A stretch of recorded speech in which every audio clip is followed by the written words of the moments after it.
Najul Abidin ini saya ingin berbagi informasi dengan saudara sekalian.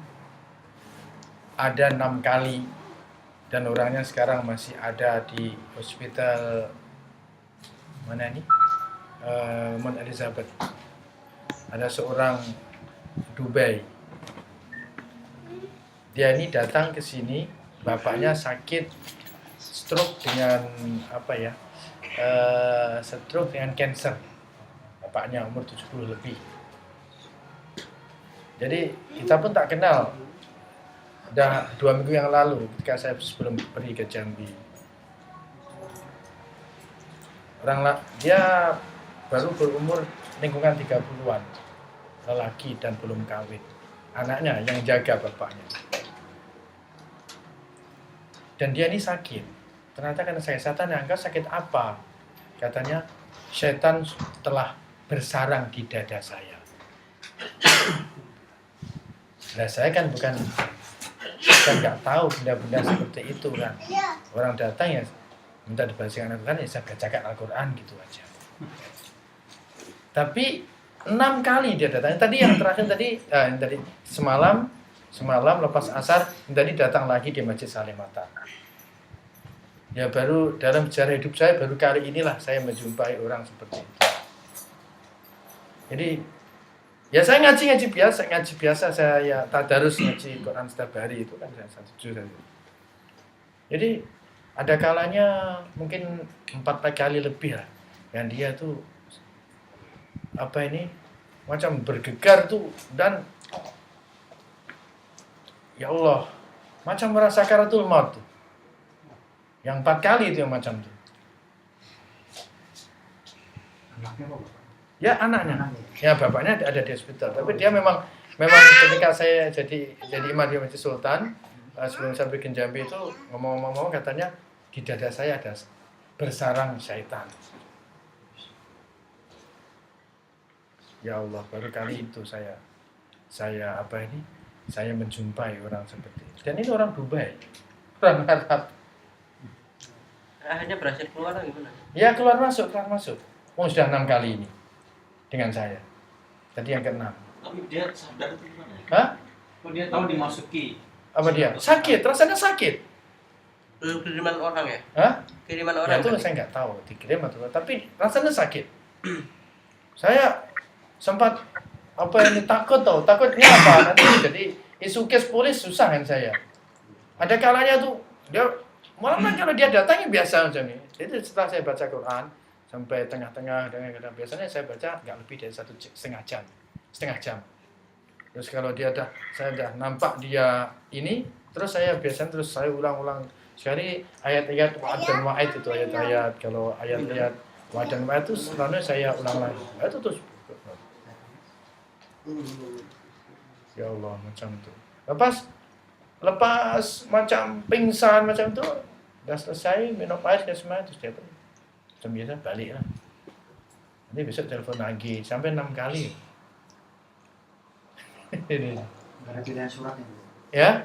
Yang Ustaz baca nggak ada pilihan suratnya. Nggak ada ya, saya baca. Ya, saya kan biasa ini. Tadarus Al-Quran itu kan. Tapi sudah 6 kali, ini tadi yang ke-6. Tak tahu biasanya kalau dia sakit terus dia telepon dia akan datang. Penyebabnya nggak tahu itu. Ya? Penyebab. Saya tidak tahu. Cuma dia merasa bahwa setan telah bersarang di dadanya itu. Beberapa kali sempat kali yang kedua ya. Kali yang kedua itu sempat sebab saya agak takut kan baru 2 kali. Terus saya telepon Ustadz Khairunnizam yang bagian youth di Masjid Sultan itu kan saya baca di kamar imam di bilik imam. Dia pun datang. Dia tengok dari luar. Guling-guling seperti ayam disembelih. Di tengah-tengah saya baca Quran. Keluar keringat luar biasa. Sekali itu dia punya kepala ini dibentur-bentur. Ini yang saya takut. Katanya memang sakit. Sakit katanya. Ya Allah, apa ini? Jin apa setan? Nah, itu sendiri saya yang tidak tahu, saya bukan bohong. Kan paranormal. Tapi jin sama setan kan sama aja. Ya, itu ceritalah ya. Baik. Soalnya tadi bacanya surat jin. Nah, itulah. Kaget saya Mas Yudi. Waduh. Kok saya dengar ada kisah jin ini. Ternyata udah masuk surat jin malah. Enggak jin sih. Wa anna minnas salihun wa minna gitu kan. Faman aslama fa ulaika taharraru rasyada wa amal qasiduna fa kanu li jannati mahatoba. Itu pengakuan jin sendiri. Wa anna minnal muslimun wa minnal qasidun. Salah satu ayat yang lain wa anna minnas salihun wa minnal qasidun, bahwa di antara mereka ada yang beriman dan ada yang ingkar. Nanti kan pelajaran tafsir pula. Ayo belajar. Kali ya, belajar tafsir. Mulai ini ya. Yang kemudian engkau. Kemudian ya. Bismillahirrahmanirrahim. Itu ayat apa ini? Kemudian Jamu. engkau wajib mengetahui apa yang mesti engkau kerjakan, yaitu sholat, puasa, dan lain-lain menurut sebagaimana mestinya yang diperintahkan oleh Allah Subhanahu wa Ta'ala, supaya engkau dapat menunaikan sepenuh mungkin. Dan engkau juga mesti mengetahui apa yang perlu dan wajib ditinggalkan, yaitu larangan-larangan dari Allah Subhanahu wa Ta'ala seperti riya, ujub, dan sebagainya, yakni sifat-sifat yang tercela yang nanti akan diterangkan dalam kitab ini agar engkau dapat menjauhi sifat-sifat yang demikian. Ya. Imam Al-Ghazali ketika di dalam membincangkan masalah bab ilmu ini, dia juga menyentuh wajibnya seseorang mengetahui amalan-amalan yang fardu seperti sholat. Kadang-kadang kita ini perkara yang nampak, yang lahir, ini memang enak kita melihat memandangnya. Di dalam kajian Islam juga begitu. Perkara-perkara yang nampak, yang lahir, ini lazim dinamakan adalah perkara-perkara syariat. Misalnya sholat, zakat, puasa, itu kan kita nampak nggak? Ya, sholat, puasa, zakat, muamalah, transaksi jual beli, itu kita nampak. Ini banyak disebutkan di dalam Al-Quran, yang wajib, yang sunnah, yang haram. Tapi orang tidak nampak perkara-perkara yang sifatnya adalah hakikat. Yang nanti dari sinilah ada istilah timbulnya tentang perkara-perkara tasawuf dalam diri seseorang. Padahal dalam beberapa ayat ini adalah sama-sama wajibnya. Nanti akan kita bincangkan setelah ini. Tapi Allah saya dahului sedikit. Kalau di dalam beberapa ayat Al-Quran disebutkan wa aqimis shalah wa atiz zakah. Aqimus shalah wa atuz zakah. Aqamas shalah wa ataz zakah. Sesuai dengan bentuk kalimat masing-masing. Kalau amar, jamak, mufrad. Seakan-akan Allah tidak memisahkan antara kewajiban sholat dan kewajiban zakat. Nampak sholat, nampak zakat, nampak. Dalam bahasa Al-Quran, amar wujub, yaitu perintah yang menunjukkan arti wajib. Ayat ataupun kalimat perintah yang menunjukkan makna wajib. Nah, nanti juga disebutkan di sana banyak ayat-ayat tentang hakikat, ayat-ayat tentang perkara yang wajib tapi nggak nampak, tapi boleh dirasakan, bisa dirasakan. Salah satunya adalah wa 'alallahi fatawakkalu in kuntum mu'minin. Washkurullaha in kuntum iyyahu ta'budun. Wasbir wa ma sabruka illa billah. Kewajiban tawakal kewajiban syukur, kewajiban sabar. Sabar. Kadang-kadang kita cuma apa disebut sabar. Dipukuli meneng wae. Itu sabar. Ya, betul. Syukur. Hah? Bagus tuh. Nah, padahal ayat-ayat ini bentuknya sama. Bentuk ayat itu adalah amar al-amru yadullu alal wujub, yaitu bentuk kalimat perintah yang menunjukkan ianya adalah wajib. Bahkan kita lebih ngeri lagi ya. Misal ayat wa 'alallahi fatawakkalu in kuntum mu'minin. Hendaklah kamu hanya bertawakal kepada Allah kalau benar-benar kamu ini orang yang beriman. Bermakna kalau kamu tidak beriman, kalau imannya kurang mantap, berarti dia tidak tawakal. Betul.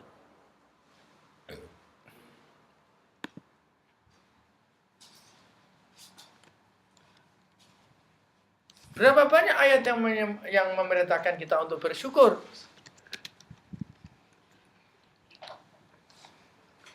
Waskurullaha in kuntum iyyahu ta'budun. Bersyukurlah kamu kepada Allah kalau betul-betul kamu ini menyembah kepadanya. Bermakna seakan-akan ayat ini jelas-jelas mengatakan kalau kita tidak bersyukur, kita pun tidak menyembah kepada Allah. Ataupun kita bermakna kufur kepada Allah. Dari sinilah ada istilah kufur nikmat. Ingkar kepada nikmat Allah Subhanahu wa taala. Nah, ini semuanya ruang lingkupnya adalah ruang lingkup tasawuf. Yang kadang-kadang nggak bisa dilihat tapi bisa dirasa.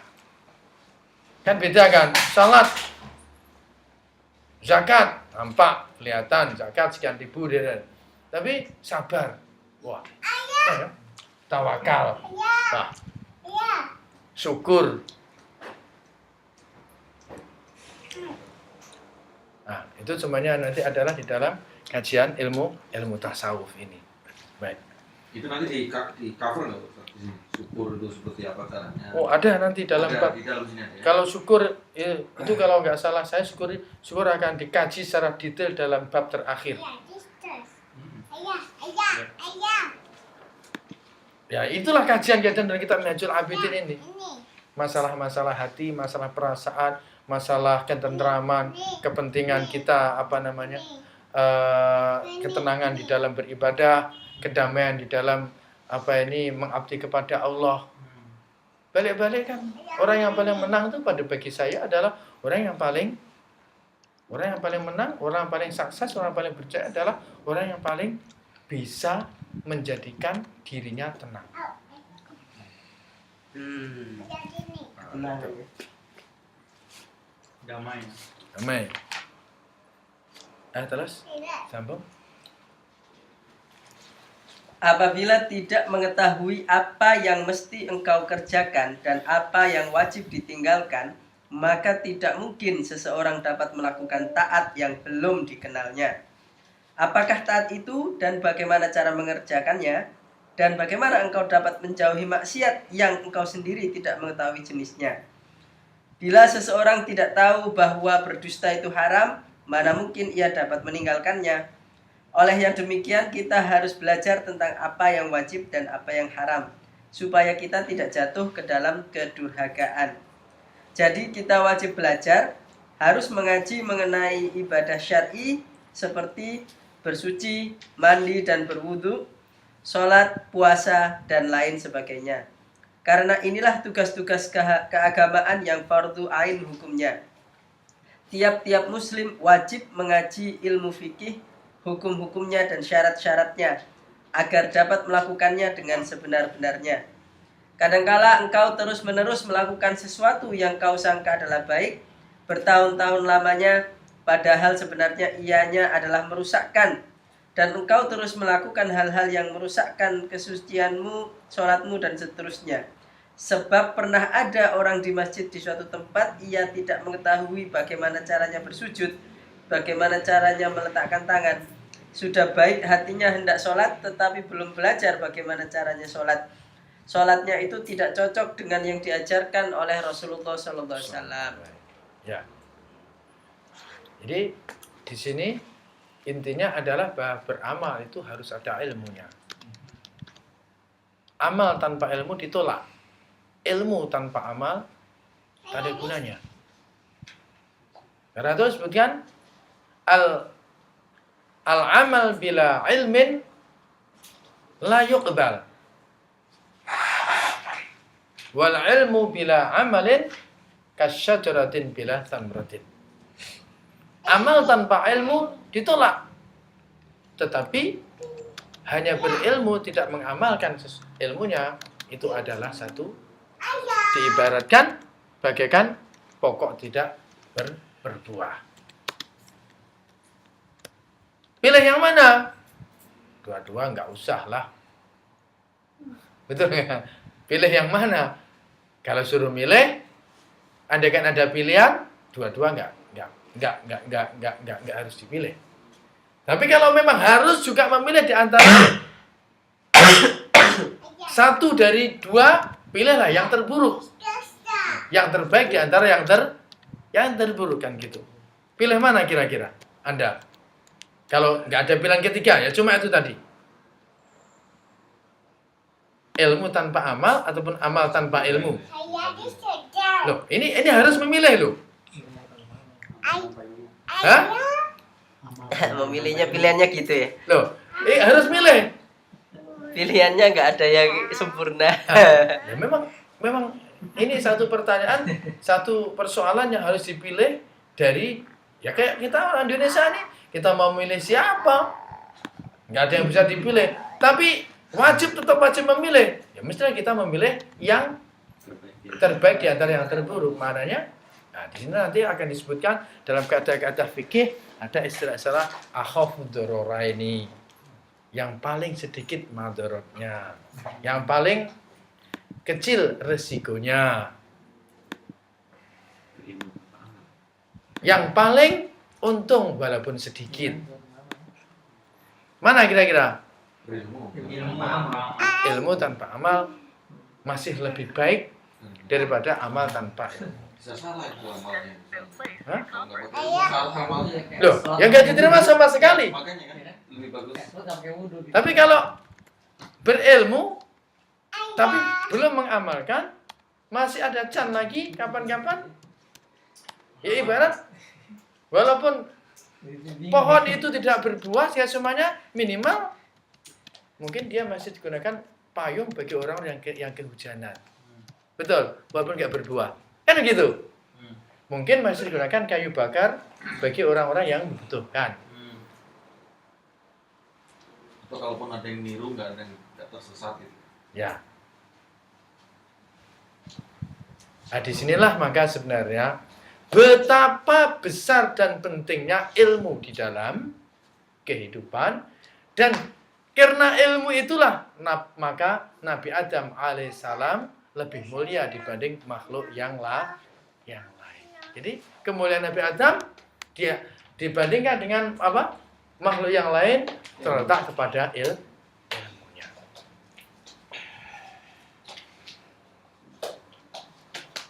Ya. Siap. Sedangkan engkau sendiri tidak merasa salah. Oleh yang demikian, sesuatu yang fardu ain mesti dikaji, kemudian dilengkapi dengan sunat-sunat. Sunat ain yang biasa dikerjakan tiap-tiap orang. Kadang-kadang ada sesuatu yang sulit, misalnya dalam bepergian dengan kereta api. Ini susah, bagaimana sholatnya? Sedang engkau sendiri belum pernah belajar dan mengaji, dan pada waktu itu tidak ada seorang ulama pun untuk tempat bertanya.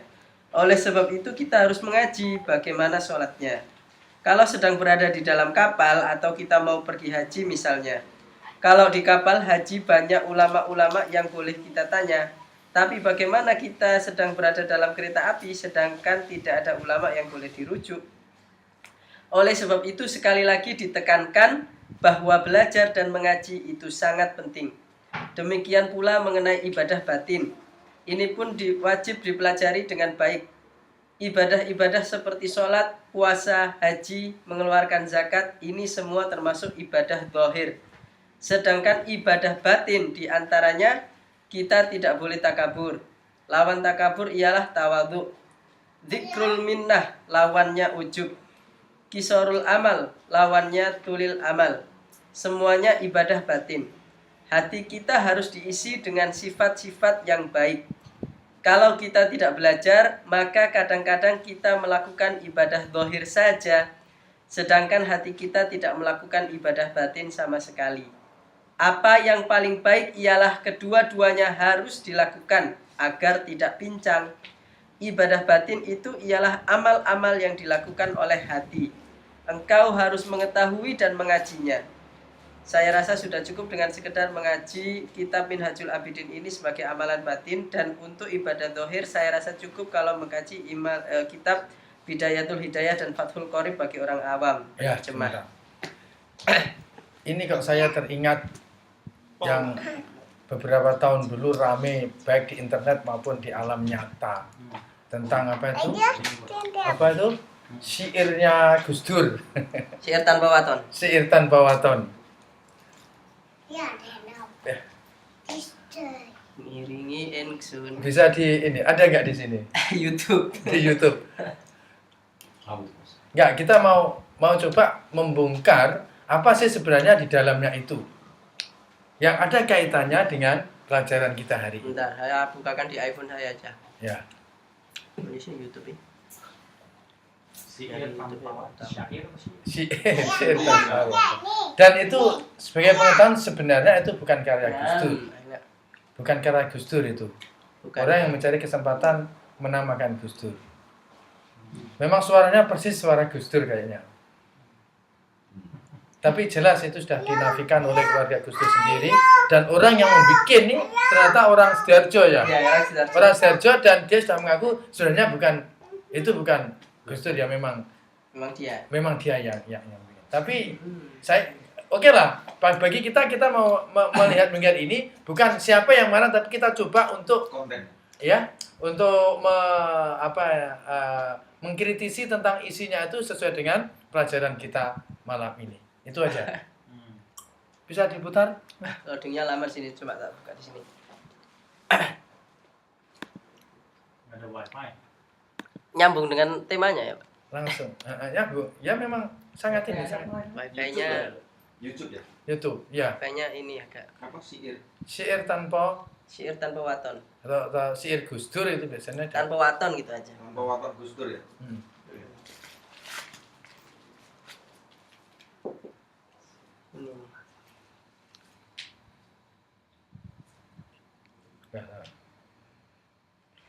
Masih loading. Ini bahasa Jawa atau bahasa Inggris? bahasa Jawa. Bahasa Jawa. Nah, ini belum tahu.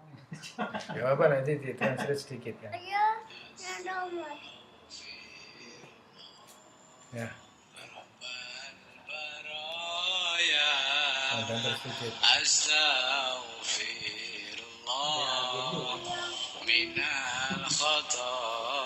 Untuk saya kembalikan.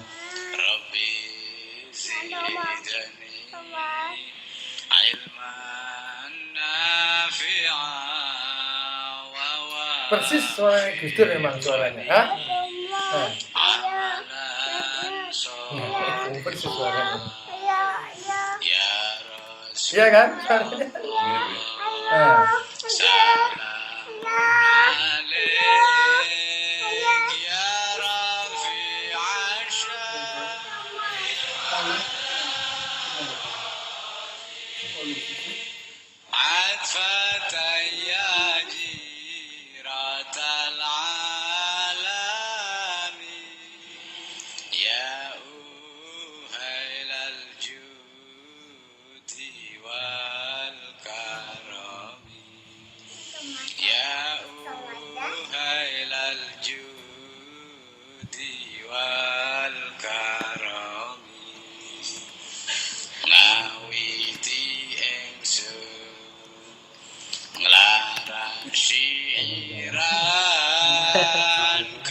Subtitle.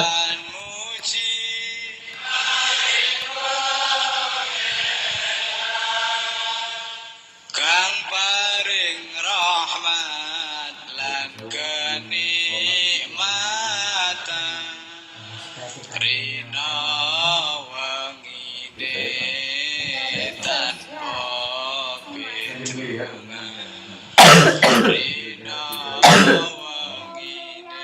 Minum. Minum ini teh. Mau minum ini? Masih mau minum ini?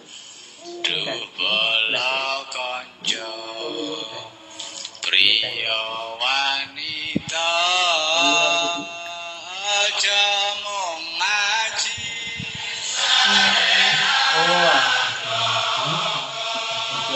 Ojo wong ngaji syariat loto iki. dongeng nulis lan maca tembe burine bakal sangsara tembe burine Ya inilah mulai anunya apa? bakal sangsara akeh kang apal Quran hadise seneng ngafirke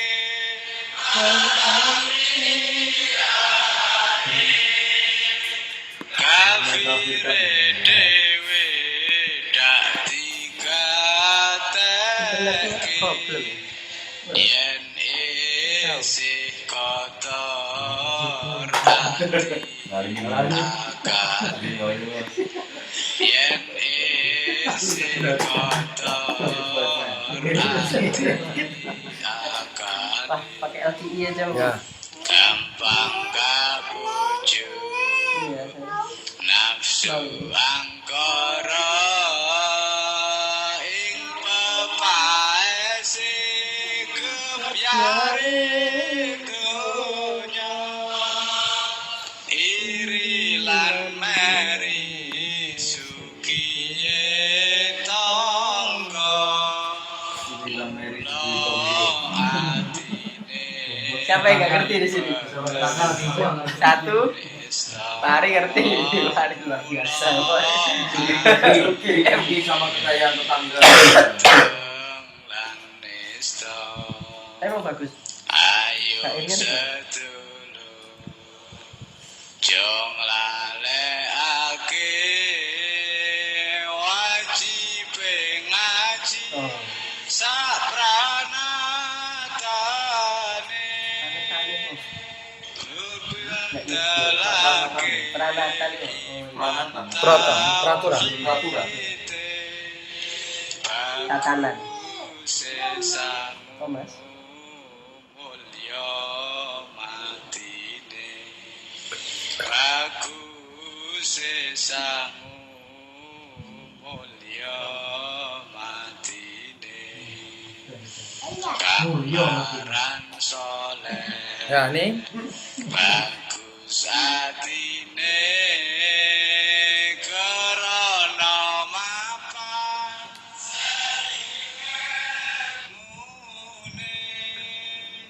lagu Tariqat lan makrifati.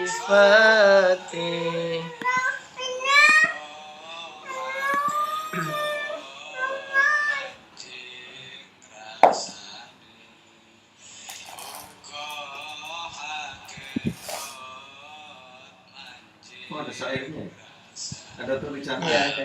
Bagus. wahyu minulya tanpa dinulis Bisa diwaca. iku wajangan guru waskita tentan jebake jero dodo tentan jebake jero Nah. dodo jadi jelas di sini disebutkan bahwa kita mengaji, kita belajar syariat saja itu tidak cukup. Sebab nanti kalau seseorang hanya belajar syariat saja, bermakna orang itu hanya mementingkan, bahkan hanya nampak kulitnya saja. Padahal kalau bisa jangan juga seperti pepatah Melayu, ambil isinya, campakkan kulitnya. Bagi saya tidak. Ambil isinya, simpan juga kulitnya. Sebab isi mana ada langsung menjadi isi tanpa Sebelumnya ada kulit, betul. Jadi yang paling bagus adalah mesti seimbang antara isi dan kulit. Harus seimbang seseorang itu antara syariat dan hakikat. Karena disinilah maka yang sangat terkenal kata-kata Imam Malik rahimahullah, ya,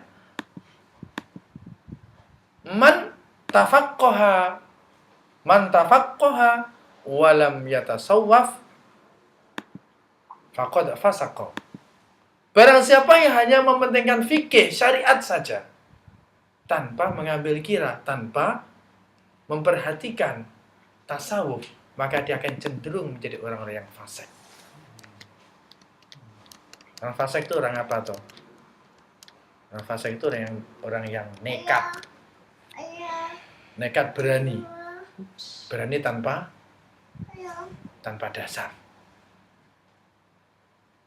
Ataupun orang yang fasik adalah orang yang bermaksiat.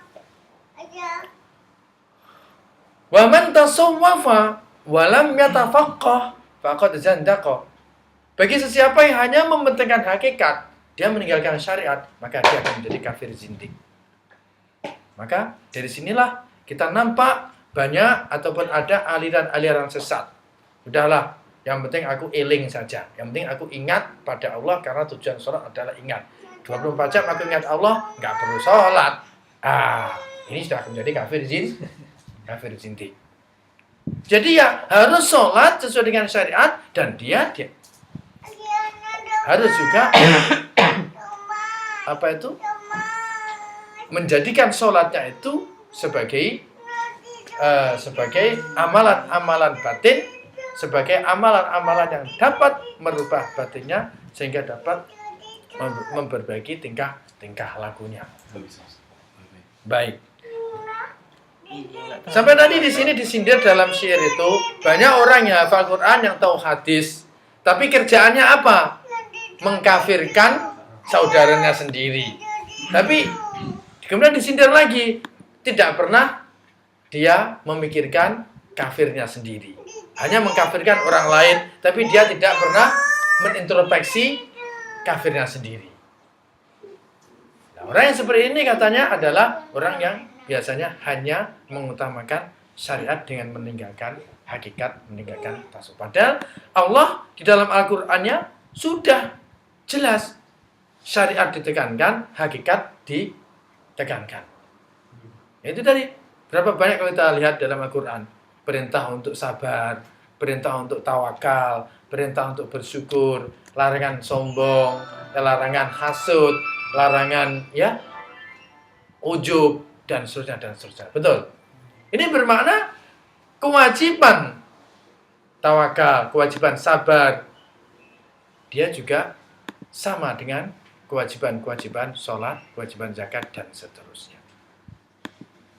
Nah, dalam konteks inilah maka Imam Al-Ghazali menyusun kitab Minhajul Abidin ini dalam rangka membantu para pembaca umat Islam agar dapat menjalankan perintah-perintah yang berkaitan dengan perintah-perintah batin. Ya, nanti kita akan sempurna yang lahir dan juga yang batin. Nah, begitu. Ya, terus disambung. Tapi kalau dulu tahapnya gimana tuh? Ya. Mana yang perlu duluan atau bareng-bareng atau gimana gitu? Yang perlu? Misalnya kita mendidik anak gitu kan ya. Urutannya apakah gampang dulu ngajarin yang syariat dulu, atau ya perlu dikenalin juga yang seperti ini, karena kan ini sama-sama penting nih.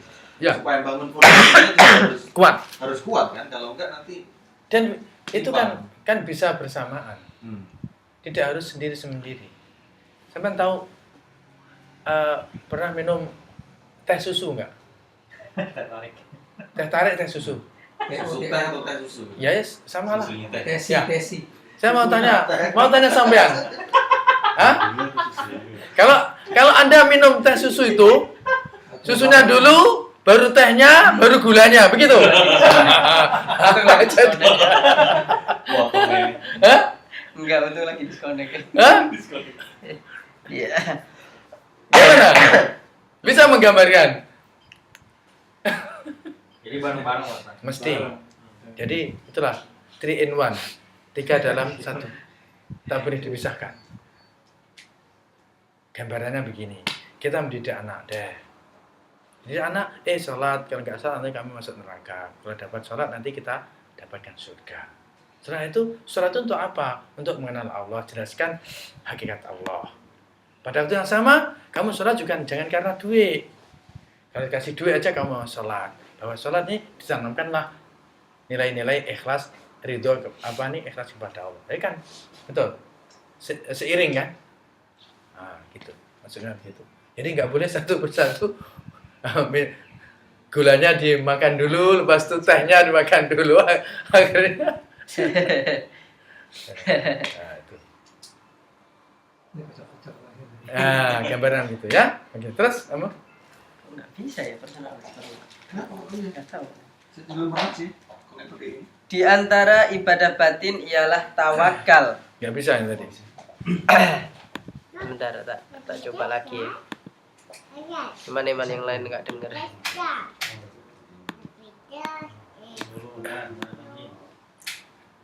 Blank. Oh, di restart ya? Iya. Oke.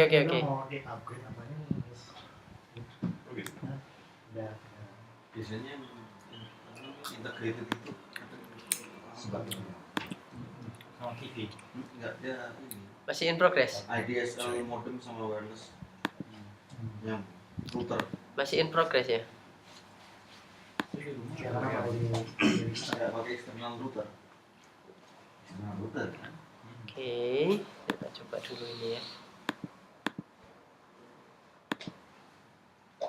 Standar Tuh, mikrofon dari sini ada bisa.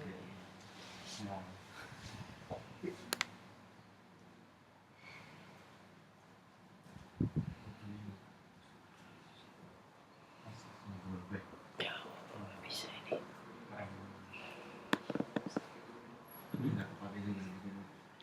Bisa sampai 300 mega Mbps. Join meeting. Lainnya aja maksimum 50. Meeting number. Join meeting. Oke.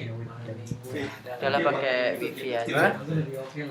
Sebentar ini Iya. usahakan.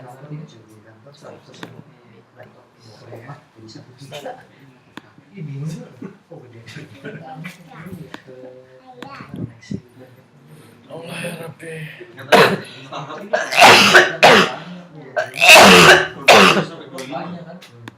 Upload 1 mega.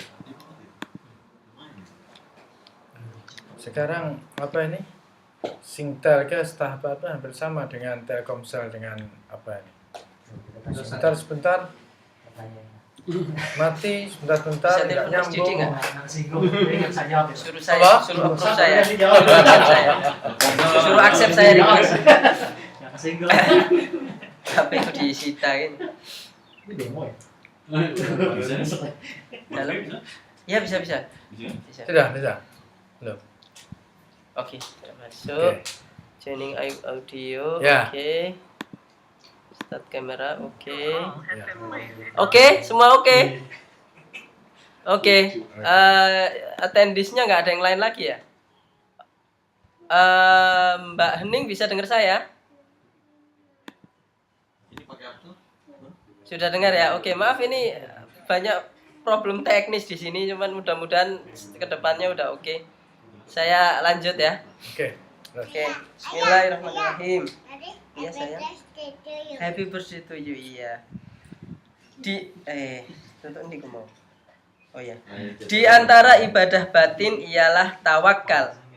Tawakal ialah percaya kepada Allah dalam segala urusan yang kita takutkan dan dikhawatiri. Kemudian kita serahkan kepada Allah Subhanahu wa taala sepenuhnya.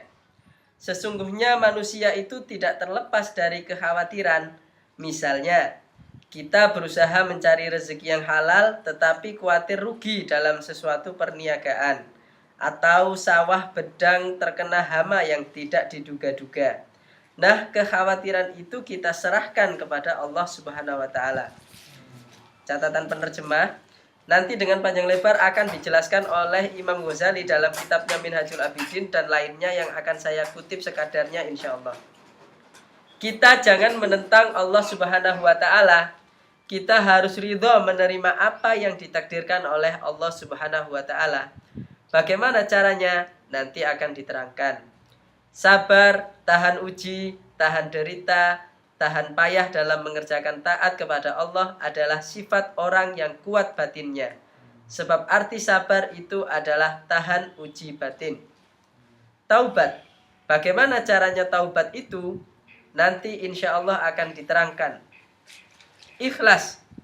Meskipun ikhlas itu sudah masuk ke dalam bahasa kita, tapi perlu juga diterangkan arti ikhlas yang sebenar-benarnya, yaitu meninggalkan riak dalam amal dan lain sebagainya. Ianya juga akan diterangkan. Engkau harus tahu apa yang dilarang mengenai pekerjaan hati. Hati kita suka melakukan apa-apa yang dilarang oleh Allah Subhanahu wa taala. Kita harus tahu larangan-larangan batin itu. Sebab kalau kita tidak menjauhi larangan-larangan batin dan tidak melakukan kewajiban-kewajiban batin, apa artinya kita beragama Islam? Jika hati nantinya kosong, kalau hati jahat atau busuk berarti kosong. Sebab agama Islam bertugas membersihkan hati. Kalau hati tidak bersih dan tidak soleh, apa artinya beragama Islam? Sesungguhnya Allah Subhanahu wa taala telah pun menjelaskan berbagai macam ibadah batin menerusi Al-Qur'an atau hadis-hadis Rasulullah sallallahu alaihi wasallam. Di antaranya ialah Stop. Jadi jelas dengan terang tadi Imam Ghazali menerangkan ibadah-ibadah batin. Yang diterangkan dalam kitab ini antara lain adalah tawakal, ikhlas, ya, syukur, tawadu, sabar. Nah, sabar ini apa? Ya itu apa ya saya katakan sabar. Dikeuang peleng wong dipukul orang diam. Itu bukan sabar, itu bahlul. Kan gitu kan? Nah, saya. Jangan kita pelek sedikit, contoh kami. Ya. Sabar misalnya. Orang yang betul-betul sabar itu. Salah satu contoh sabar di sini, sabar menjalankan taat. Kita di Singapura, putra negara metropolitan seperti ini. Kita sabar menjalankan taat. Walaupun misalnya ya, sudah menjadi bukan rahasia umum lagi kan. Majikan, bos hanya kasih waktu 10 menit. Bahkan kadang-kadang nggak dikasih waktu untuk sholat zuhur pun. Tapi kita sabar dengan melakukannya. Di mana-mana tempat, yang penting kita selalu standby untuk wudhu, kita sabar. Ini salah satu contoh sabar dalam ketaatan. Sabar menderita, sabar dalam ketidakselesaan, dalam ketidaknyamanan dalam melakukan taat. Sabar. Ketika duit banyak, rezeki menumpuk, sabar dalam melakukan, di dalam menghindarkan kemaksiatan. Kalau dia melakukan sesuatu yang maksiat, peluangnya banyak, tapi dia sabar. Dia tahan, tidak melakukan kemaksiatan walaupun ada peluang. Ini ya sabar. Karena itulah maka ulama tasawuf biasanya membedakan, bukan membedakan, menjelaskan tentang sabar ini minimal ada 3 kategori. Sabar dalam menerima ujian, sabar dalam menjalankan ketaatan, dan sabar ketika dia menghindarkan, mengelakkan kepada perkara yang dilarang. Ikhlas, banyak orang tahu ikhlas, apa itu ikhlas? Ikhlas yang penting aja ngomong-ngomong kalau dia melakukan perbuatan yang baik. Tapi tahukah Anda apa itu ikhlas? Dan realitas ikhlas itu bagaimana? Hakikat ikhlas itu hanya diketahui oleh Allah Subhanahu wa taala, dan tanda-tandanya, ciri-cirinya hanya dapat dirasakan oleh yang menjalankan saja. Tidak bisa dinilai oleh orang lain. Contoh, sampean. Mungkin pandangan dia, ikhlas gak tahu ngomong-ngomong, tahu-tahu amal sekian banyak. Gak tahu ngomong-ngomong. Kata dia, gak tahu ngomong-ngomong orang itu. Betul, orang itu ikhlas. Tahukah Anda hatinya dia, walaupun dia gak ngomong? Yang tahu siapa? Allah dengan dia sendiri.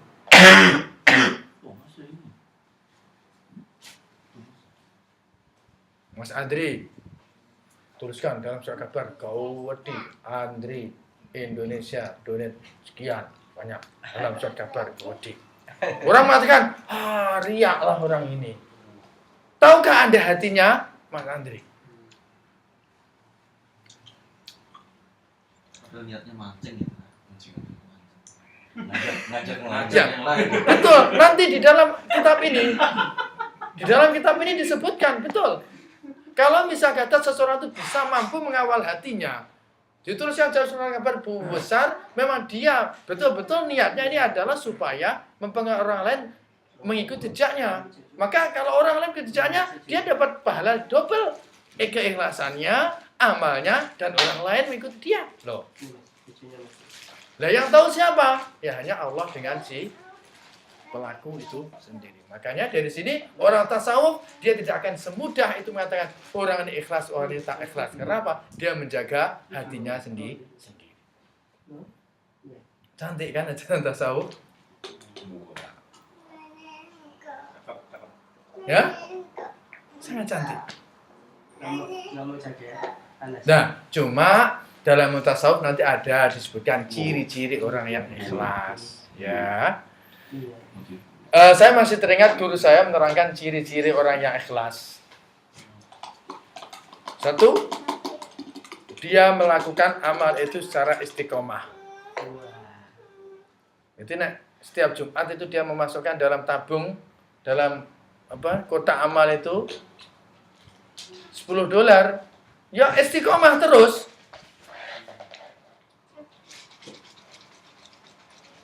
Itu yang pertama. Apa? Istiqomah dalam beramal. Kalau orang itu ikhlas melakukan sholat, walaupun nggak dilihat mertuanya, dia juga tetap sholat. Karena dia istiqomah. Tapi kalau sholatnya itu karena mertuanya, nenek mertuanya tak dia sholat. Ya. Betul nggak? Jadi istiqomah pertama. Dan yang kedua, saya sebutkan tidak kembang apabila dipuji. Enggak kembang apabila dipuji. Padahal umumnya orang itu kalau dipuji dia akan kembang. Merasa bangga. Betul? Dan yang ketiga, tidak akan kecil hati apabila dicaci. Nah, bisa enggak tiga ini kita lakukan? Kalau kita bisa melakukan tiga ini, insya Allah ada can amal kita ini dinamakan ikhlas. Apa tadi? Istiqomah. Istiqomah, Tidak kembang kempis kalau dipuji. ya, Tidak mangkel kalau dicaci. caci. Saya sering menyindir kawan-kawan yang waktu di masjid dulu ya. Jadi jabatan kuasa, jadi LPM masjid itu. Biasanya dikritik sedikit, bukan dicaci ya, dikritik sedikit, akhirnya dia letak jabatan, setelah itu jadi oposisi. Nah, jelas amalnya dia melakukan sesuatu jelas tidak ikhlas. Kadang-kadang orang yang mengkritik itu niatnya baik, tapi sudah dimaknai yang lain. Setelah itu dia pun letak jawatan, tarik diri, terus dia jadi oposisi, gembosi saja. Jelas ini adalah tipe-tipe orang yang tidak ikhlas. Itu pun hakikat ikhlas itu hanya Allah dengan dia sendiri yang tahu. Hanya tiga tadi merupakan salah satu tanda-tanda bagi orang ikhlas, dan dengan tanda-tanda itulah kita nanti bisa merasakan kan amal aku ini sudah ikhlas ataupun belum. Nah, ini semuanya ada ilmunya dan akan dituntun ya, oleh Imam Al-Ghazali dalam kitab ini.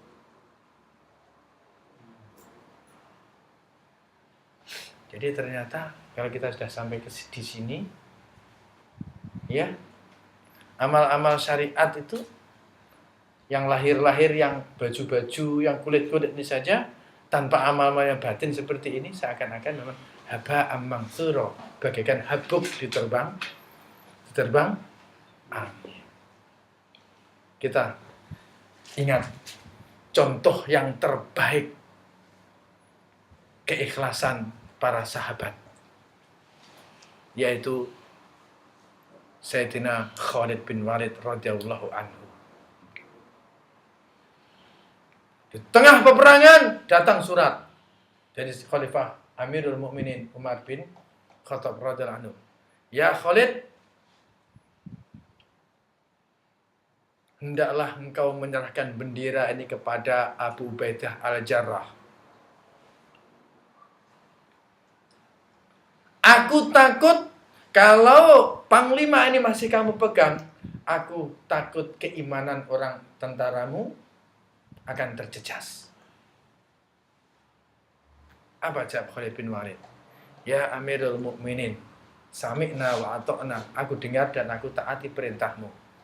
Aku serahkan bendera ini kepada Abu Ubaidah al-Jarrah, tetapi ingatlah, ketahuilah bahwa aku jadi panglima, aku perang ini bukan karena engkau lantik sebagai panglima. Ini bendera aku berikan, tapi aku tidak akan surut dan aku tak akan mundur di dalam medan peperangan mengikuti ketua yang panglima yang baru. Artinya Khalid bin Walid salah satu ciri-ciri orang yang ikhlas. Walaupun sudah dilucuti pangkatnya, tetapi dia tetap. Kalau ada orang sekarang seperti dia nih Indonesia, jadi wah. Anas ikhlas saja. Aduh. Enggak. Nah, Amirul Mukminin bukan salah dia melakukan itu, karena dia menjaga akidah umat Islam. Sebab waktu itu, dan sejarah ini menjadi saksi dan direkod oleh sejarah bahwa Sayyidina Khalid bin Walid ini tidak pernah kalah dalam peperangan. Baik dia ketika sudah masuk Islam, walaupun sebelumnya. Kita ingat perang Uhud, yang memporak-porandakan umat Islam adalah Khalid bin Walid dengan Amr bin As. Jadi yang memimpin tentara Quraisy naik ke bukit Uhud kemudian menghancurkan, memanai umat Islam ini dua orang nih, yaitu Amr bin As dan Khalid bin Walid. Dia dua orang ini masuk Islamnya bersamaan. Setelah perang. Hah? Ya. Setelah perang. Dia Khalid bin Walid dengan Amr bin As ini, kalau nggak salah dia masuk Islam tahun ke-7 Hijriah. Jadi dia 6 ke-7 ya. Jadi dia hanya bersama dengan Rasulullah dalam 3 tahunan, 3-4 tahun lah. Oh iya, Rasulullah. Ya gitu. Nah, kalau kita bisa mentelah. Nah, karena Sayyidina Umar begini, demi menjaga akidahnya orang Islam. Wah, orang Islam ini sudah akidahnya, tawakalnya sudah kepada tawakal alal Khalid bin Walid, bukan Allah. Allah, pemimpinnya pasti kita menang. Wah. Ini yang ditakuti oleh Khalifah Amirul Mukminin Umar bin Khattab. Berarti benar SBY. Hah? Apa? Nyambungnya ke SBY. Khalifah SBY. Jadi disinilah sebenarnya sejarah yang harus diluruskan, di mana itu dilencengkan ataupun dibelokkan oleh orang-orang Orientalis. Orientalis itu cara melencengkan sejarah itu begini. Amirul konon katanya, saya katakan konon dan katanya orang Orientalis. Katanya Umar bin Khattab takut disaingi oleh Khalid bin Walid dari segi kredibilitasnya, sehingga Khalid bin Walid segera dipecat. Gak kurang ajar itu. Betul itu. Kalau Anda baca buku-buku sejarahnya Orientalis begitu. Nah, ini kalau orang-orang sekarang nggak apa-apa lah. Ini sahabat, bukan main-main. Sahabat adalah orang yang terbaik di kalangan umat Muhammad Shallallahu Alaihi Wasallam. Padahal dalam sejarahnya itu, sejarah sebenarnya adalah Umar takut karena umat Islam sudah banyak menggantungkan Khalid bin Walid. Karena apa? Memang dalam sejarah Khalid bin Walid ini tidak pernah kalah dalam perang, sehingga Rasul sendiri memberikan penghormatan sebagai Saifullah, yaitu pedang Allah. Rasulullah sendiri yang memberikan tingkat kehormatan sebagai Saifullah, yaitu pedangnya Allah, karena memang dia tidak pernah kalah dalam peperangan. Itu hal seperti ini kita kena tahu supaya kita memperbaiki, mengislahkan amal-amal kita sendiri supaya kita menjadi orang yang lebih bersih di dalam beramal dan berkhidmat kepada Allah Subhanahu wa taala. Lanjut. Siap. Sesungguhnya Allah Subhanahu wa taala telah pun menjelaskan berbagai macam ibadah batin menerusi Al-Qur'an atau hadis-hadis Rasulullah sallallahu alaihi wasallam. Di antaranya ialah firman Allah, wa 'alallahi fatawakkalu in kuntum mu'minin. Artinya, kepada Allah jua kamu harus tawakal kalau betul-betul kamu itu beriman kepada Allah Subhanahu wa taala. Tawakal itu menunjukkan sepenuhnya iman. Jadi sama wajibnya dengan sholat, puasa, naik haji dan zakat. Allah Subhanahu wa taala berfirman, "Washkurullaha in kuntum iyyahu ta'budun." Artinya, kamu harus bersyukur kepada Allah kalau kamu memang engkau beribadah kepada Allah. Jadi kalau kita tidak bersyukur, berarti kita tidak beribadah kepada Allah Subhanahu wa taala. Apakah itu syukur? Hal ini akan diterangkan nanti. Untuk keterangan sepintas lalu saja, bersyukur itu ialah menggunakan nikmat dari Allah Subhanahu wa taala untuk taat kepadanya. Diibaratkan sebagai berikut. Ayah kita memberi uang, kalau uang itu dibelanjakan yang baik-baik yang disukai ayah kita, artinya kita bersyukur kepada ayah kita. Tetapi kalau uang itu digunakan untuk hal-hal yang tidak disukainya, berarti kita tidak bersyukur terhadap ayah kita. Allah memberi kita akal untuk berpikir. Kalau akal itu kita pergunakan untuk berpikir yang bukan-bukan, sampai akhirnya ingkar kepada Allah, itu artinya tidak bersyukur, yakni kufur. Seperti raja yang menghadiahkan pedang kepada prajuritnya yang berjasa, tapi setelah itu ia jadi berubah. Setelah diterimanya pedang itu digunakan untuk menusuk dada raja supaya raja itu tidak ada. Ini juga sama halnya, Allah memberikan nikmat akal. Kalau akal itu dipakai sampai mengatakan bahwa Allah Subhanahu wa taala tidak wujud, ateis maksudnya. Ya. Maka hal ini bertentangan sekali dengan konsep syukur. Dan juga firman Allah Subhanahu wa taala, "Wasbir wa ma sabruka illa billah." Artinya, sabarlah kamu, namun kesabaranmu tak mungkin kamu lakukan melainkan dengan kekuatan Allah. Ini suatu tanda bahwa Allah menyuruh sabar, harus sabar, dan sabar ini artinya setia dengan Allah Subhanahu wa taala. Wa tabattal ilaihi tabtila. Artinya, hendaklah engkau ikhlas benar-benar kepada Allah. Ini jelas menunjukkan bahwa ikhlas itu ialah wajib. Dalam suatu hadis Rasulullah Sallallahu Alaihi Wasallam bersabda yang bermaksud sebagaimana berikut: barang siapa yang ikhlas benar-benar kepada Allah, niscaya akan ditanggung segala urusannya dan diberi rezeki dari jalan yang tidak disangka-sangka.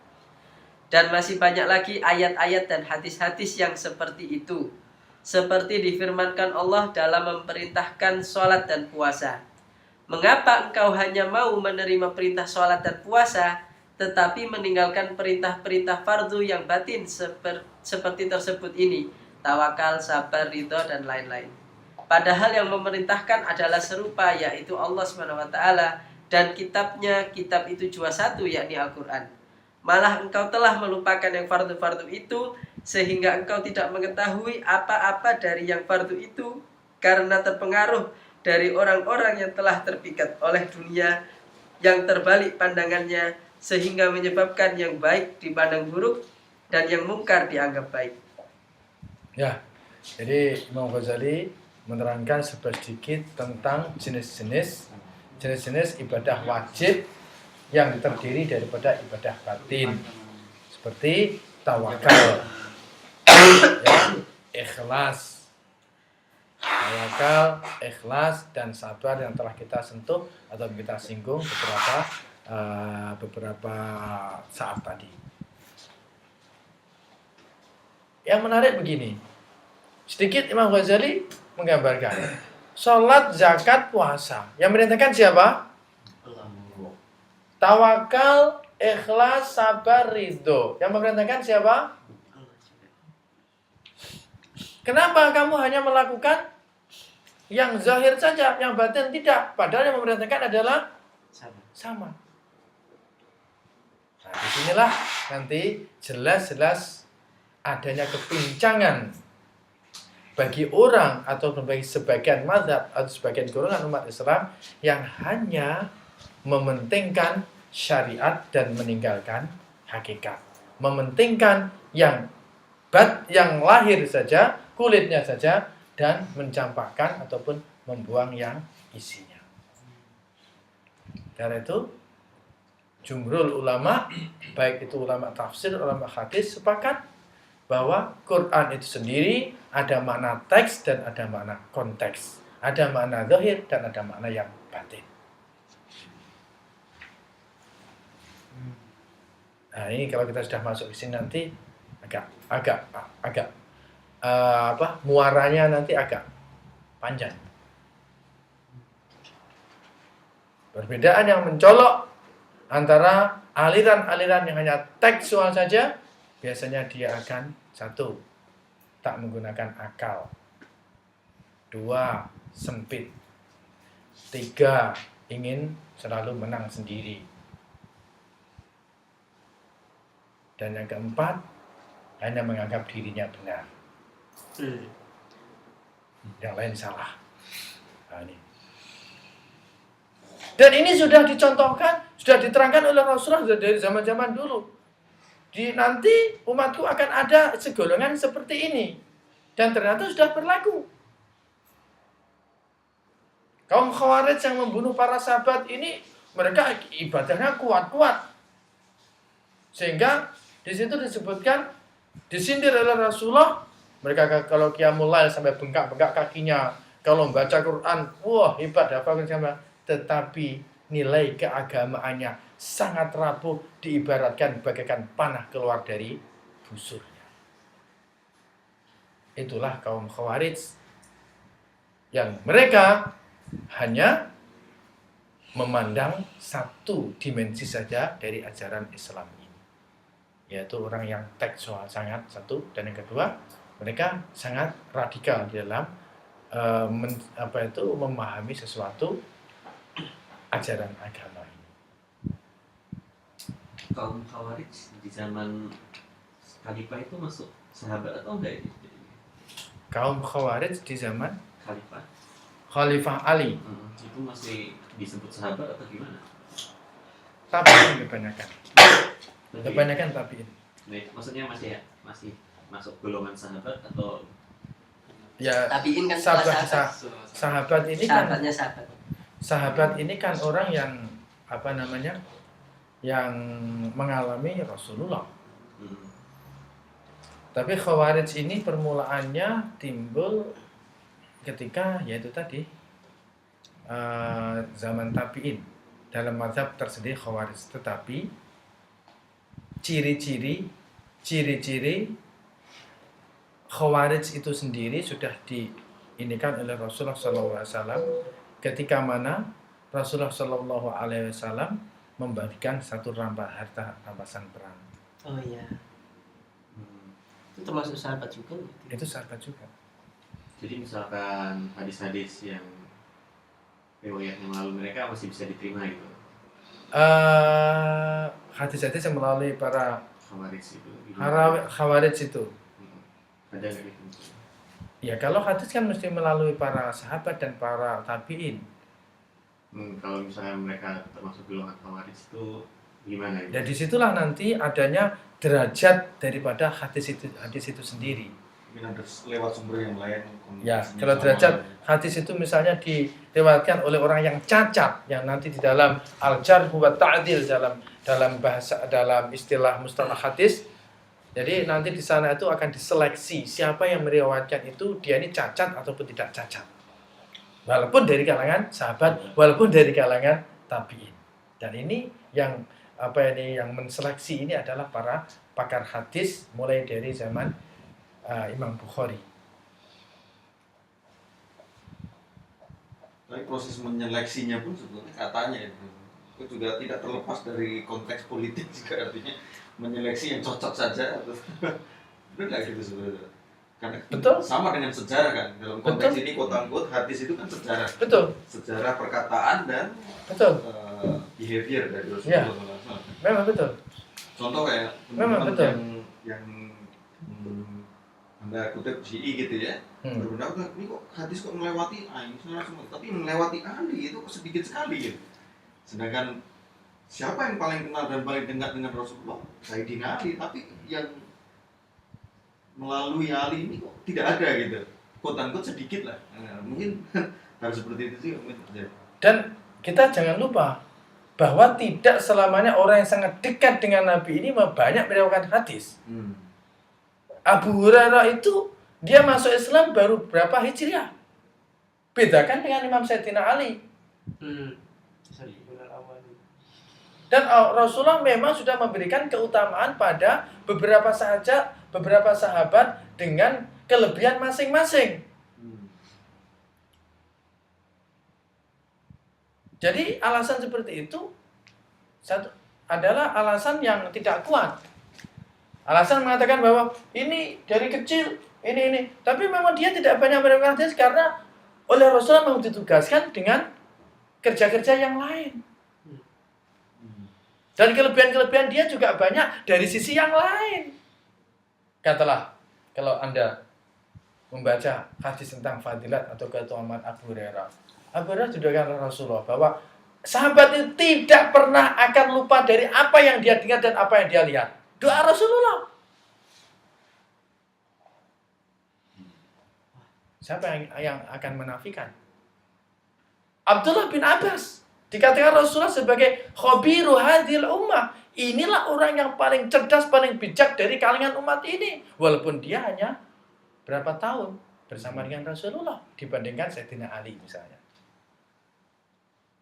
Keutamaan Sayyidina Ali lain lagi. Keutamaan Sayyidina Abu Bakar lain lagi. Dalam satu hadis juga disebutkan bahwa imannya orang seluruh dunia ini ditimbang itu nggak ada separuhnya iman Sayyidina Abu Bakar. Hadis ada banyak mengatakan juga bahwa kalau ada Nabi setelah aku, Umar lah orangnya. Karena dia adalah orang yang paling ahli firasat. Oh, itu sebabnya. Firasat ya. Halus Iya. perasaannya kalau nggak salah ya. Firasatnya selalu menepati dengan ayat-ayat Al-Quran yang akan diturunkan. Oh, iya. Karena itulah dia juga diberikan gelar sendiri oleh Rasul sebagai Al-Faruq.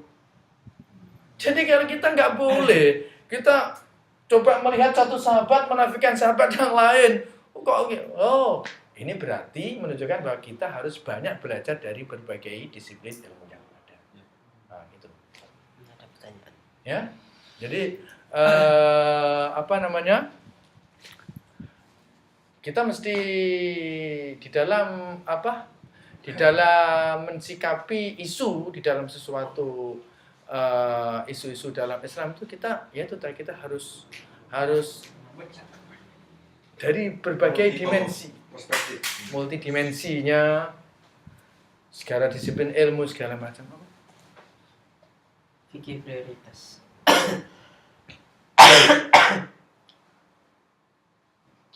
Fikih prioritas ya Ustadz, harusnya amalan batin itu di atas amalan zahir. Lebih baik lagi jika kedua amalan tadi bisa tawazun. Begitu Kak Ustadz? Betul. Itu saya katakan dengan sama Mas Anto tadi. Kalau Anda minum apa? Teh tarik. Jangan minum gulanya dulu, makan gulanya dulu, baru belum dicampur dengan tehnya saja dulu. Lepas itu susunya saja. Saya nemu jawabannya. Ya. Secara fundamental. Sebentar. Ini yang ditanyakan oleh siapa nih Ukti Ummu Aisyah ini. Fikih prioritas ya Ustadz, harusnya amalan batin itu di atas amalan zahir. Lebih baik lagi jika kedua amalan tadi bisa tawazun. Begitu kan? Ya tawazun itu yang benar. Maknanya mesti seiring. Karena itulah di antara iman, Islam, ihsan. Ini Tritunggal yang nggak bisa dipisahkan. Yang saya katakan sebagai minum teh tadi. Jangan minum gulanya sendiri, kemudian tehnya yang masih kering, kemudian susunya akhirnya air putih. Nah, itu gambaran. Digocok sendiri. Ya, ini mungkin Mungkin sebetulnya Perutnya intinya kan sama di dalam gitu kan. ya. Tapi rasanya berbeda. Ya, betul. Rasanya yang paling enak. Padahal akhirnya nanti sama-sama di dalam perut kan, jadi satu dalam perut. Tapi ya harus harus bersamaan. Jadi kalau ada keseimbangan antara tiga itu tadi ya habis. Pasti akan berlaku satu kesalahan-kesalahan di dalam kita menjalankan prinsip-prinsip agama itu. Mungkin itu jawaban dari yang sudah kita jawab sekaligus pada siapa ini? Bukti siapa ini? Ummu Aisyah nih. Ya. Sambung sedikit. Tidak disangka-sangka ya. Dan banyak lagi ayat-ayat dan hadis-hadis yang seperti itu. Seperti difirmankan Allah dalam memerintahkan sholat dan puasa. Mengapa engkau hanya mau menerima perintah sholat dan puasa, tetapi ini udah tadi ya? Sudah. Oh ya, paragraf selanjutnya berarti. Dan juga terperdaya oleh orang-orang yang meremehkan dan meninggalkan ilmu yang manfaatnya disifatkan Allah dalam Al-Quran sebagai nur, hikmah, dan huda. Sebaliknya hanya mengejar ilmu yang menimbulkan perkara haram seperti ilmu berbantah-bantahan sebagai alat untuk mengejar kesenangan duniawi yang akhirnya pasti hancur. Wahai orang-orang yang ingin mendapatkan petunjuk dan kebenaran, apakah tidak takut kamu akan termasuk menjadi golongan orang yang merusak sesuatu dari kewajiban-kewajiban tersebut hanya karena mementingkan sholat sunat dan puasa sunat tetapi tidak menghiraukan kewajiban-kewajiban tawakal dan lain sebagainya. Jika demikian keadaannya, maka pekerjaanmu tidak ada apa-apanya. Bahkan kadangkala kamu hanyut tenggelam dalam maksiat dari beberapa macam maksiat seperti riya, takabur, dan lain sebagainya, yang kesemuanya menjadi sebab kamu masuk neraka. Dan tidaklah Anda takut akan sia-sia amalmu walaupun berhati-hati sekali, karena apa-apa yang mubah engkau tinggalkan dengan maksud untuk mendekatkan keridhaan Allah, tetapi hasilnya tidak tercapai disebabkan engkau meninggalkan kewajiban tersebut, yakni tawakal, ikhlas, dan ridho. Lebih parah lagi dari keburukan meninggalkan kewajiban-kewajiban ialah jika engkau masuk perangkap angan-angan atau khayalan yang mendorongmu berkeinginan untuk hidup kekal, berkumpul dan foya-foya dengan duniawi. Angan-angan ini intinya adalah suatu maksiat. Karena kamu tidak mengetahui perbedaan antara niat baik dan angan-angan, sehingga kamu menyangka angan-angan itu adalah niat baik karena keadaannya yang hampir bersamaan. Ya. Angan-angan dan niat baik. Di sini tadi juga banyak disebutkan tentang masalah tawakal. Nah, nanti Imam Ghazali dalam bab tawakal itu sendiri itu, wah, dibicarakan secara panjang lebar masalah tawakal.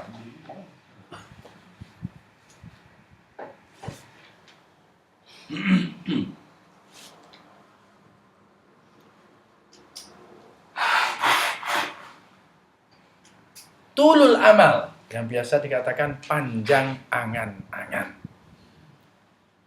Apa? Tulul amal, ini panjang angan-angan. Taklah, aku ini mau bekerja, bikin company 1, 2, 3 ini. Sebab aku nanti setelah kaya nanti aku akan berbuat baik ini, itu, setelah. Itu mungkin tulul amal, angan-angan panjang yang dibungkus dengan niat baik. Iya betul. Gimana itu susah ya? Padahal balik kepada kata Yusuf Mansur kan, sedekah dulu, baru nanti company akan untung kan gitu.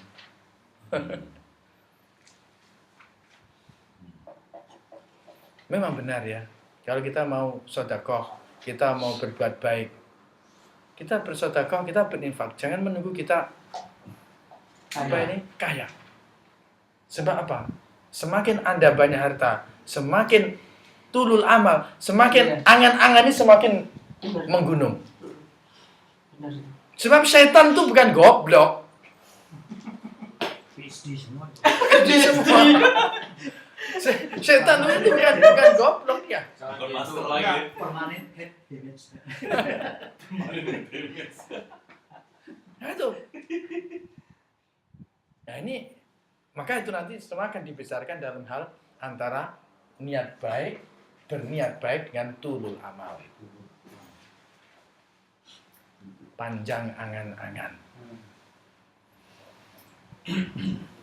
Panjang angan-angan. Akhir-akhir ternyata hidup ini tidak semudah yang dilafazkan, yang diperkatakan. Betul. Sekarang rame di Indonesia tentang pendidikan, kurikulum baru, pembentukan karakter building, 2013 itu ya. macam-macam, inilah. Kadang-kadang saya sampai walah, balik UUD ujung-ujungnya duit. Kalau nggak ada isu baru, bagaimana akan dapat anggaran? Ya. Iya, benar sekali. Kalau nggak ada teroris bagaimana? Densus 088 dapat anggaran. Gitu ya. BNPT dapat anggaran. Karena itu, maka terorisme harus di... Oh iya. Itu. Contoh lah, ini contoh. Realita. Tapi itu nggak susah Di ya. Indonesia, Bukan susah ya. Hasil riset. Itu orang dalam namanya. Hasil riset itu. nah bagaimana? Tesis. Nggak ada kurikulum 2013. Dan nanti Kementerian Pendidikan nggak ada proyek. Jadi kadang-kadang kita ini ya apa pikir yang apa ya, yang realistis tapi apa ini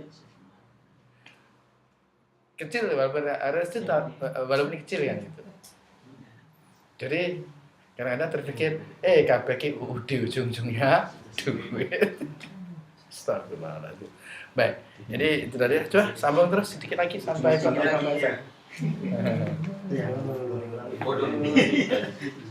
Demikian pula kepanikan dan kegelisahan disangka sebagai ajakan kebajikan kepada manusia.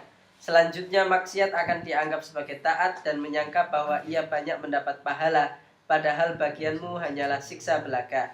Jika demikian, maka Anda berada dalam kekeliruan yang besar dan kekosongan pikiran ghaflah yang buruk. Sebahagian ulama mengatakan bahwa ghaflah itu timbul karena kurang berhati-hati dan kurang kesadaran diri. Maka ghurur dan ghaflah adalah satu musibah yang keji bagi yang beramal tanpa ilmu. Golongan-golongan yang tertipu oleh dirinya terbagi kepada 4 bagian. Dah, cukup. Oh, Ini nanti minggu depan. di depan sebab udah lain. Orang-orang yang tertipu ya. Oke, diberikan tanda, nanti kita akan sambung untuk gimana. Insya Allah kita sebelum kita akhiri sesi ini mungkin ada sedikit tanya jawab kita.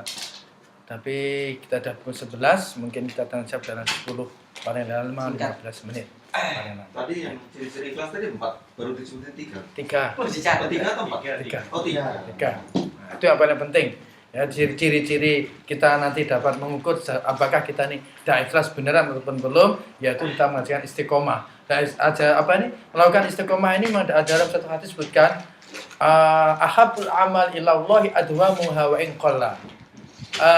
Perkara amal-amal yang paling dicintai, yang paling suka oleh Allah ini adalah yang paling kekal, paling dilakukan istiqomah walaupun sedikit. Ahabul amal ilallah adwamuha wa in qalla. Jadi yang paling istiqomah. Jadi walaupun sedikit. Jadi tidak seharusnya kayak musim Qiyamul Lail misalnya di dalam bulan Ramadan, Qiyamul Lail sampai 3 hari 3 malam, sampai 1 minggu. Setelah itu 1 tahun relax. Aduh. Kena lagi gitu. Ini sudah bagus daripada nggak ada bedanya antara bulan puasa dengan tidak. Itu istiqomah dia. Tipuan. Ya, Dia istiqomah dia. Istiqomah tidak melakukan satu apapun. Istiqomahnya tiap tahun Ya. konsisten tiap tahun begitu. Periodenya tahun. Jadi itu ya istiqomah, yang paling istiqomah. Kemudian yang kedua itu tadi apabila dipuji tidak kembang, tidak bangga, dan yang ketiga apabila dicerca ataupun dicaci ataupun dikritisi ataupun dibetulkan, maka dia tidak akan kecil hati. Itu 3. Kalau kita bisa melakukan 3 itu insya Allah walaupun tidak ini ya posisi kita memang menuju kepada kesumulan di dalam beragama. Saya katakan kesumulan di dalam beragama ini pada saya yang dinamakan sumul, menyeluruh, keseluruhan di dalam melakukan agama ini adalah 3 tadi harus dijalankan secara seiring dan serentak antara syariat, hakikat, dan ya syariat, hakikat, kulit dengan isi, ya antara zahir dan yang batin. Tanya Ustaz. Ya. Kalau yang tadi sebutin tawakal, ikhlas, itu kan lebih ke arah kayak sifat gitu ya.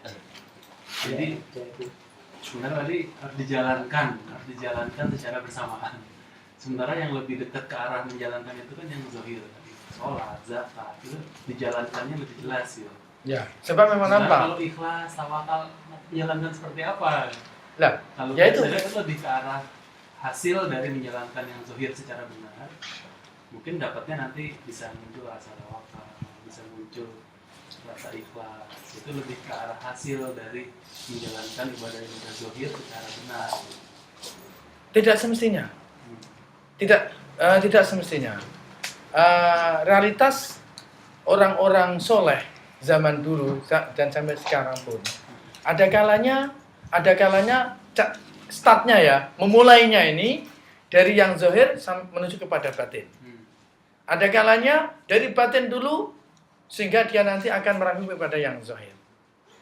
Yang sangat-sangat naas ini yaitu tadi apabila hanya memilih satu saja dan tidak pernah sampai kepada yang lain. Contoh gini ya, mula-mula kita memahami, oh ikhlas itu begitu. 3 tadi cirinya, cirinya. Setelah itu dia, oke, aku melakukan, ya aku ingin ikhlas lah. Karena itu aku akan sholat walaupun siapapun memuji, siapapun mencaci, saya akan ani terus. Jadi mula-mula orang ini bukan sholatnya dulu, tetapi memahami konteks hakikat ikhlas itu sendiri. Nah, ini kan bermakna seperti ini kan kategorinya kan dia dari batin dulu kepada zahir kan begitu.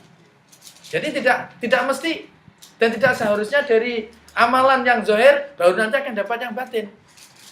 Sampai mati, sampai susah, sampai ilmunya banyak pun kalau perkara batin ini tidak difahami dan dipaksakan untuk diterapkan, tidak akan dapat. Karena itulah berapa banyak orang yang semakin tinggi ilmunya, semakin tinggi ininya, tapi semakin jauh dari hakikat agama itu sendiri. Nah ini. Jadi seperti nanti kalau kita berbicara mengenai masalah wilayah ataupun kewalian di dalam konteks Islam, konteks tasawuf. Ada kalanya seseorang itu dipilih oleh Allah, ya memang dari Allah sudah memilihnya sehingga mudah. Ada kalanya memang orang itu sebelum dipilih oleh Allah lantarannya karena dia melakukan hal-hal yang betul-betul dari ikhtiarnya sehingga dia akan dipilih oleh Allah. Nah, jadi tidak ada rumus yang mesti ini dulu baru ini. Membedakan antara tadi orang-orang yang sudah mengamalkan tasawuf itu suka mengatakan itu mendapat petunjuk, mendapatkan bisikan. Ya. Nah itu gimana? Melihatnya itu bisikan Allah atau bisikan setan gitu? Oh, itu nanti akan ada dibahas khusus, Ya. dibahas khusus tentang ada itu tentang Bisikan. Datang lagi depan. khotir. Itu bab berapa ya? Soalnya masih 2 minggu lagi tuh ya. Baru bab 1 ini. Langsung lompat. Kelar nih. Langsung lompat. Berarti studentnya cerdas semua. Cek. Bab 4 itu. Bab 4. Oh, masih jauh. Tahun lagi kan Masih jauh. Masih jauh itu. Dan ya buku Minhajul Abidin ini memang agak unik ya. Uniknya ini seakan-akan dari bab awal sampai bab akhir ini nggak bisa dipisahkan. Nggak bisa. Jadi nanti kita membicarakan bab akhir yang membicarakan khusus tentang tanjakan puji dan syukur, yaitu mengakalkan diri dalam beribadah. Maka di sini nanti bab mengenai masa ilmu tetap berperanan di sini. Ya. Bab 6 misalnya, penyakit pertama ketika ini kan bab 6 ini kan tanjakan pencacat, ya ini perkara-perkara yang penyakit hati yang merusakkan ahli ibadah. Itu kalau ketika membedakan membicarakan mengenai masalah penyakit kedua ujub, ya ini tidak dapat terpisahkan dengan ilmu bab pertama juga dan seterusnya dan seterusnya itu. Ada yang lain mungkin? Satu lagi? Kemarin Pertanyaan? Ustaz, ada 6 syarat sholat itu. Oh, Iya. ditagih. Dua terakhir apa ini? Apa yang pertama? Hudurul qalbi, Hadir, ya. kehadiran kalbu. Kalbu. Terus yang kedua adalah tafahum, Paham. memahami ucapan dan gerak-gerik yang kita lakukan. Kemudian yang ketiga, Khauf. khauf, yaitu ketika kita sholat betul-betul kita ini adalah selalu menghayati ketakutan kita kepada Allah. Khauf. Dan yang keempat adalah roja, ya, mengharapkan semoga pengabdian, taatan, ibadah kita ini diterima oleh Allah Subhanahu wa Ta'ala. 4 kan? Kemarin saya katakan ada 6 atau 7? 6. Yang kelima, hudurul qalbi, tafahum, khauf, muraqabah. Yakni kita selalu dalam keadaan apa saja, terutama ketika sholat kita selalu muraqabah, selalu diintai di Pantau. CCTV oleh Allah Subhanahu wa Ta'ala. Diawasi, dipantau. Sebab kebiasaannya kalau orang nggak diawasi itu terus karpe dewe kan gitu kan? Hah? Kan gitu. Umumnya kan. Kalau orang tidak diawasi itu kan umumnya dia akan liar kan. Akan semaunya sendiri.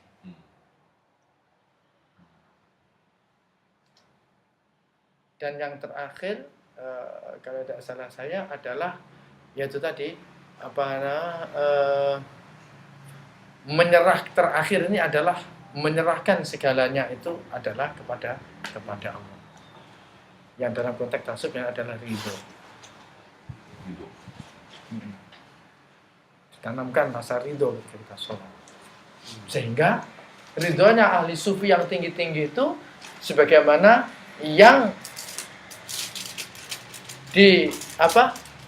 cantumkan dalam syair-syairnya Rabi'ah Adawiyah yang sangat terkenal, misalnya, ya Allah, kalau aku itu beribadah untuk mendapatkan surgamu, maka jauhkanlah surga itu daripadaku.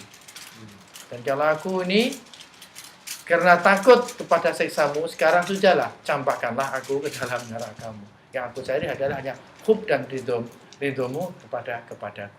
Nah, itu. Kalau sudah dalam tahap tingkatan yang terakhir ini, wah, betul-betul kekasih Allah lah, insya Allah kan. Nah, dari sini maka orang yang tasawuf yang tinggi itu kadang-kadang disebabkan itu tadi tafahum ya, paham betul,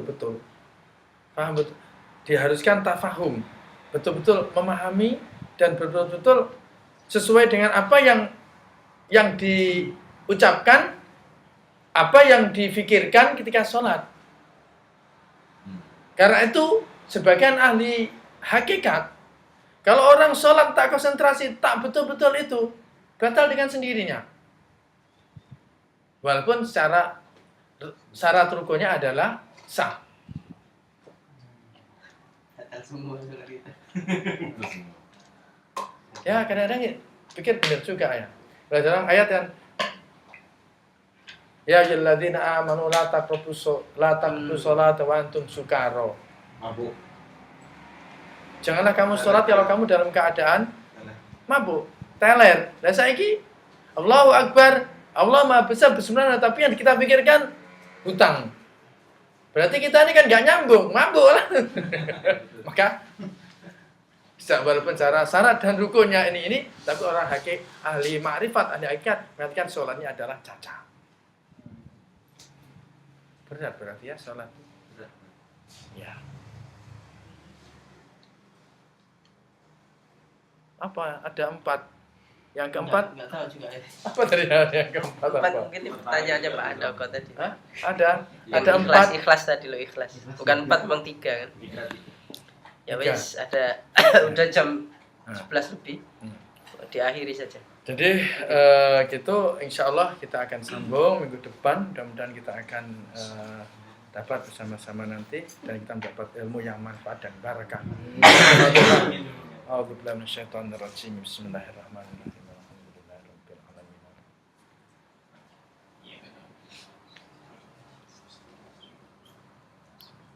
Allahumma shalli wa sallim ala Muhammad wa ala ali sayyidina Muhammad. Alhamdulillahirabbil alamin. Wassalatu wassalamu ala sayyidil anbiya'i wal mursalin habibina wa maulana syafi'ina Muhammad wa ala alihi ajma'in. Allahumma lakal hamdu ilaikal mushtaka wa antal musta'an wa la hawla wa la quwwata illa billahil aliyyil azim. Allahumma ij'alna wa ahlana wa dhurriyyatana wa talamidana wa asatidana min ahlika wa ahlil ilmi wa ahlil khair wa ahlil jihad minal mujahidina bi amwalihim wa anfusihim fi sabilillah alladziina la khaufun 'alaihim wa lahum yahzanun bi rahmatika ya arhamar rahimin.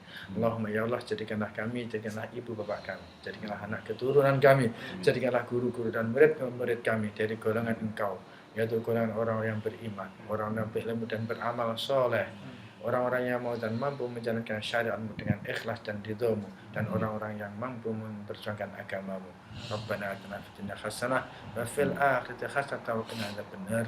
Sallallahu ala Muhammad wa ala ali Muhammad. Alhamdulillahirabbil alamin. Taqabbalallahu minna wa minkum. Terakhir jam berapa ya? Bas. Bas? Ya. Udah. 12. Bas. Udah habis? 12.45. Hah? 11.45, 11.45. Yang kemana dulu? Jadi ini nomor Yang mana? Nomor berapa? 13, 96. 13 tuh kemana? Musan ada lah. Masih ada. Hah? Siap. Si 31. 31 ya? Topayo. Jadi minggu depan kemana?